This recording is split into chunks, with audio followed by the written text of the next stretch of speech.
Salve, salve, povo salvo! O que acontece quando a tradição se depara com a novidade? Como a mensagem de Cristo encontrou espaço em uma sinagoga judaica em meio à cultura greco-romana? Hoje, vamos explorar uma das pregações mais ousadas de Paulo e Barnabé e descobrir como esse momento moldou a expansão do cristianismo. Então aperte os cintos, porque a nossa aventura já vai começar!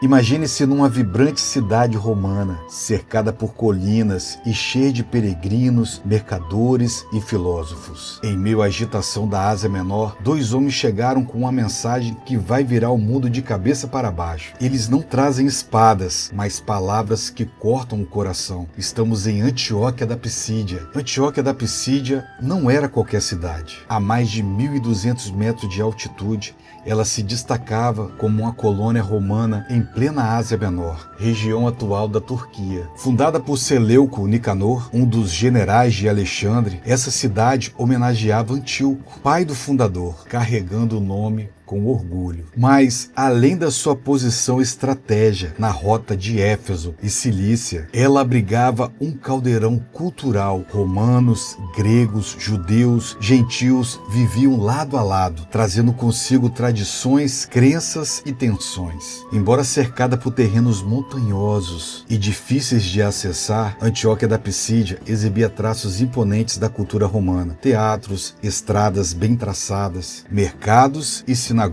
Essa fusão de influências fazia da cidade um palco ideal, ou talvez um campo de batalha espiritual para a mensagem do Evangelho. Depois de zarparem de Antioquia da Síria, atravessarem para Chipre, Paulo e Barnabé seguem para Perge, a qual nós vimos no último capítulo. E finalmente seguem para Antioquia da Pisídia. Como de costume, no sábado procuraram uma sinagoga local. Esse era o modus operandi de Paulo e Barnabé. Eles sempre iniciavam pela sinagoga. Após as leituras da lei e dos profetas, os líderes convidavam os visitantes para fazer uma palavra de encorajamento ao povo. Mal sabiam eles o que estava por vir. Paulo levantou-se e, com eloquência, conduz a audiência por uma viagem pela história de Israel, desde o Êxodo, passando pelos juízes até chegar a Davi. Então, ele apresenta Jesus como o prometido descendente de Davi, o Salvador, cuja morte e ressurreição são o ápice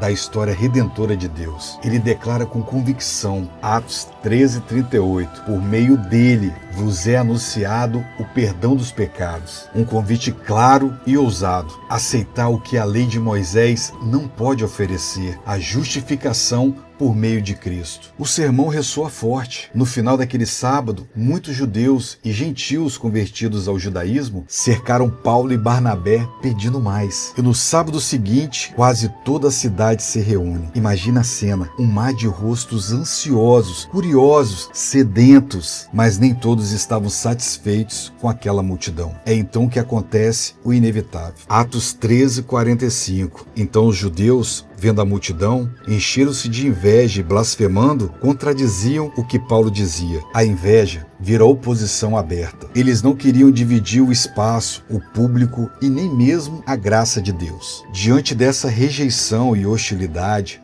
Paulo e Barnabé não recuam e nem hesitam. Pelo contrário, Paulo declara com firmeza: era necessário que a palavra de Deus fosse anunciada à primeira voz, mas visto que rejeitais, eis que nós voltamos para os gentios. Atos 13:46. E os gentios celebraram, eles glorificaram a Deus e muitos creram, marcando o início de uma expansão ainda mais ampla do Evangelho. Mas o clima esquenta. As autoridades da cidade, incitadas pelos líderes judeus, expulsam Paulo e Barnabé dali. E aí vem aquela cena emblemática que está em Atos 13:51. Mas eles, sacudindo contra eles o pó dos pés, partiram para Icônio. Sacudir o pó dos pés era um gesto ensinado pelo próprio Senhor Jesus nos Evangelhos, onde pode ser conferido em Mateus 10:14. Se ninguém vos receber, nem escutar as vossas palavras, saindo daquela casa ou cidade, sacudi o pó dos vossos pés. Era como dizer: vocês rejeitaram não a nós, mas aquele que nos enviou. Estamos livres do sangue de vocês. Assim como Paulo e Barnabé não desistiram, também somos chamados a seguir firmes. Mesmo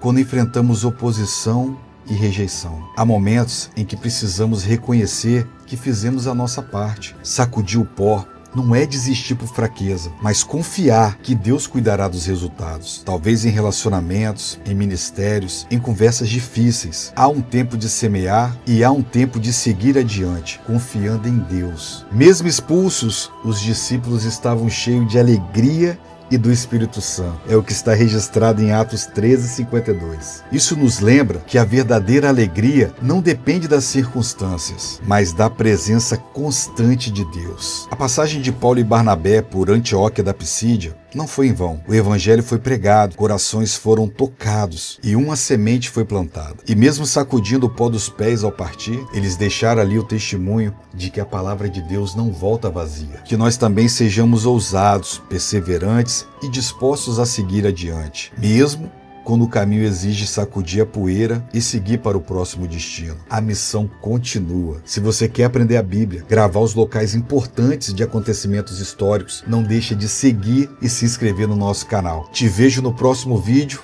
em algum lugar da Bíblia. Até lá! Se você é pastor, pregador, professor da Escola Bíblica Dominical, nós temos os melhores materiais para o seu ministério. Entre no link que está aqui na descrição e confira.